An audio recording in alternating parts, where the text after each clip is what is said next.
Hello friends, कैसे हैं आप लोग। हाँ, आशा करती हूँ आप सभी अच्छे से होंगे।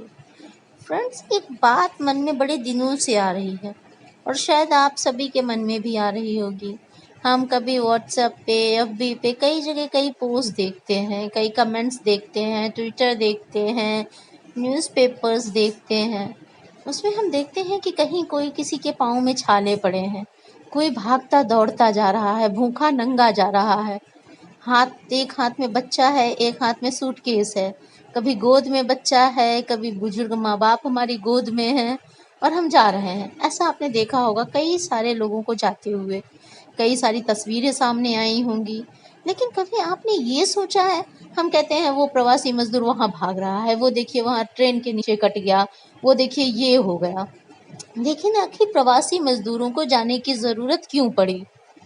हम कहते हैं कि वो इसलिए चला गया, इसलिए चला गया। सच आखिर क्या है?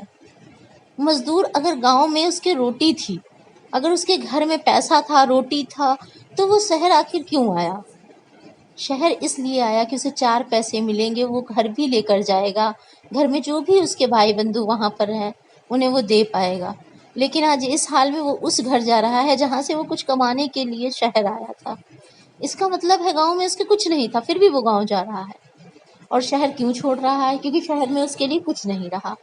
जब हमारे लॉकडाउन की स्टार्टिंग हुई तो कई बातें सामने आई थी कि हमारे मकान मालिक हमारे लिए किराया माफ़ कर देंगे या किराया ना लें। ऐसी रिक्वेस्ट कई लोगों ने की थी, कभी कुछ कभी कुछ कभी कुछ। लेकिन आप जब असलियत में जाएंगे और अपने घर से बाहर निकलकर कुछ लोगों से मिलेंगे तो देखेंगे, आपको पता चलेगा बहुत ही, आप 100 में मानिए कि 1 से 2% पर्सन ऐसे होंगे जिन्होंने, अपने लैंडलॉर्ड ने अपने किसी भी पेंगेज से किराया ना लिया हो।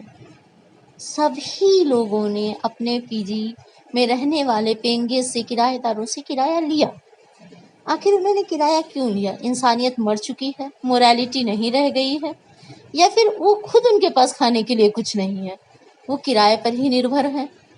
ऐसी बहुत सी बातें हमारे सामने हैं। लेकिन एक बहुत बड़ी चिंता का विषय है जिसको किसी ने भी ध्यान नहीं दिया। लोगों का जाने के लिए आपने ये सुझाव दिया, वो दिया। आप इतना सब कुछ बांट रहे हैं, आप इतना सब कुछ अगर कर ही रहे हैं, इतना सब कुछ कर रहे हैं, तो आखिर प्रवासी, आखिर बाहर के लोग यहाँ से क्यों भाग रहे हैं? अब जब आप मिल खोल रहे हैं, फैक्ट्रीज खोल रहे हैं, तो उन्हीं प्रवासियों को, उन्हीं को जो नंगे पैर छाले पड़ते हुए गए, उनको आप बुलाकर काम करवाने के लिए बुला रहे हैं। असल में फैक्ट्री की नींव कौन होता है? उसकी बैकबोन उसका मजदूर होता है।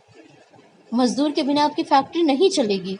आप बैठकर लोगों को देखते हैं, मैनेज करते हैं, लेकिन वहां पर बैठ के छोटे छोटे काम जो है वो मजदूर करता है। अगर आप उस मजदूर को नहीं संभाल पाएंगे तो आप किस जगह पर, कहाँ के रिचेस्ट पर्सन रहेंगे? नहीं रह सकते आप वो रिचेस्ट पर्सन। इसलिए प्रत्येक मनुष्य को, प्रत्येक ऑनर को ये चीज सोचनी चाहिए कि आखिर उसका मजदूर, उसके यहाँ काम करने वाला व्यक्ति क्यों भागा वहां से और क्यों भाग रहा है। तो दोस्तों, अगर कोई इस तरह की क्राइसिस आए तो प्लीज आज की डेट में उस चीज को पहले से ही आप देखें, जो जो कमियां हैं वो समझने की कोशिश करें। उसके लिए किसी पर ब्लेम ना करें, खुद देखें आपने क्या किया, आपने अपने यहाँ काम करने वालों के लिए क्या किया, आप जिसके यहाँ काम करते थे उसने आपके लिए क्या किया, आपने अपने घर में घर वालों के लिए क्या किया। बहुत सारी बातें हैं जो सोचनी है और हम फिर उसी रूटीन में चल देंगे। लेकिन ये क्राइसिस हमें एक सीख देकर जा रही है। वो सीख हमें हमारे आगे आने वाले टाइम के लिए, हमेशा के लिए एक गांठ बांध के रखनी पड़ेगी।